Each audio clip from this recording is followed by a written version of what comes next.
হেফজখানায় পড়াতে গিয়ে আমরা একটা ভুল সচরাচর বেশি করে থাকি।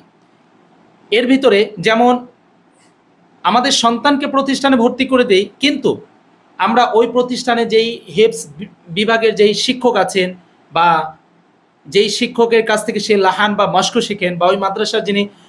প্রিন্সিপাল আছেন তাদের সাথে আমরা পরামর্শ করি না এবং তাদের ডিরেকশন অনুযায়ী আমরা চলি না, যার কারণে হেফজটা আমাদের কাছে কঠিন মনে হয়। আমাকে আপনারা আমার প্রশ্নের উত্তর দেন, আপনারা হারামিয়াতের সাথে জড়িত, আপনারা জেনার সাথে জড়িত, আপনারা সুদের সাথে জড়িত, ঘুষের সাথে জড়িত, আপনাদের সন্তান কি করে মানুষ হবে? কোশ্চিন কালেও সম্ভব না। অতএব